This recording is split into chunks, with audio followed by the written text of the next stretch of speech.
Hello again. This is Dr. Therese Walsh Van Huren, and we're still on Series 1, A Path to Healing, and Episode 2, Symptoms, Healing, and Prevention. This is Part 3, Prevention.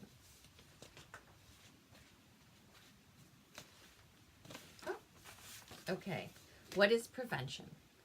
So, the dictionary definition of prevention is the action of stopping something from happening or arising.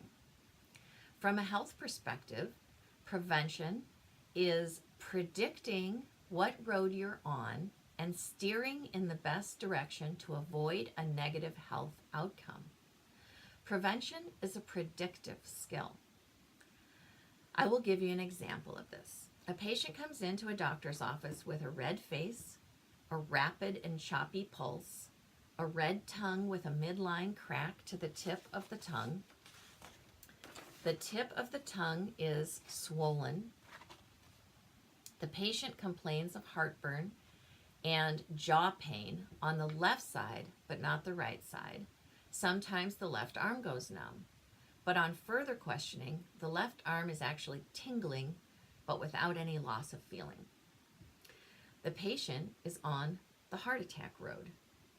My job is to steer the patient off that road to prevent a breakdown.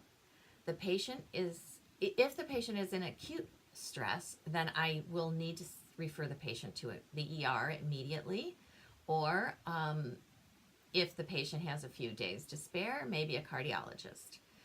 If this has been going on and off for the past 2 years, but today the patient has no signs and no symptoms, then I might put the patient on a treatment plan to change the course of the direction they're on and steer the patient away from a negative outcome and towards a healing outcome, involving my patient on what is needed, where they're headed, and engaging them in making the right changes to avoid a health disaster is my job. So I take that very seriously, and this is the part of my job that's utilized with every patient on every single visit.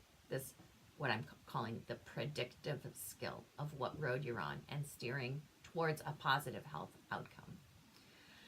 My definition of wellness is your ability to think clearly and solve problems, your ability to remain calm in the face of very emotional experiences, heartbreaking experiences, or terrifying experiences,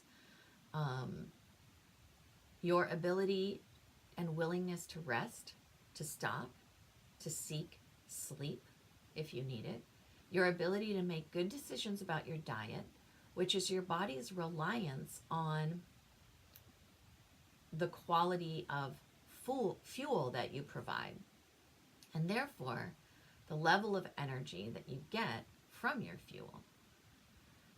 Strong and sustained energy is a sign of wellness. Your ability to hit the pause button on your life when you get sick and go to bed and rest is also a sign of wellness, allowing your body time to heal. Your ability to move your body and find joy in that is a sign of wellness. And our culture might call that behavior exercise, but it can take the form of breathing or meditation, a walk in nature, a run, a competitive sport, or a full athletic career.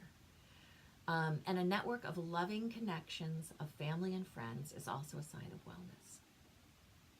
So let's recap about wellness. Wellness is clear thought, calm emotions, strong, sustained energy throughout the day, a good restful sleep, a diet that gives the body a way to make repairs. It's a high quality fuel, a willingness to stop and rest if you need a break, a willingness to respond to the invitation to change, a joy in movement, laughter and joy with friends and family. So how do you maintain wellness? You maintain wellness by being in the continual flow of dynamic change and being in harmony with the rhythms of the universe, the rhythms of the seasons, the rhythms of change. So breathing in and breathing out. Inspiration and expiration. Daytime activity, nighttime rest. So this is a little bit of a reflection of yin and yang. So yang energy is expressed in the daytime. Yin energy is very quiet and receptive. It's reflected at night with resting and sleeping. So spring renewal. We want to renew ourselves in the spring. So a lot of times liver cleansing is done in the spring. Summer expansion of activity. Autumnal reflection and moving inward, and winter hibernation and storage of energy. These are the seasons of being in harmony with the universal rhythm. And respecting the arch of your life, the cycles of 7 and 8, which I will explain in a later podcast, the burst of youth, your career culmination at midlife, and the enjoyment of an expanded family in old age. You can maintain wellness by listening to your body's communication language. We call that symptoms. And by giving the body what it needs: rest, high quality fuel, and movement. And by making the appropriate changes required to be whole.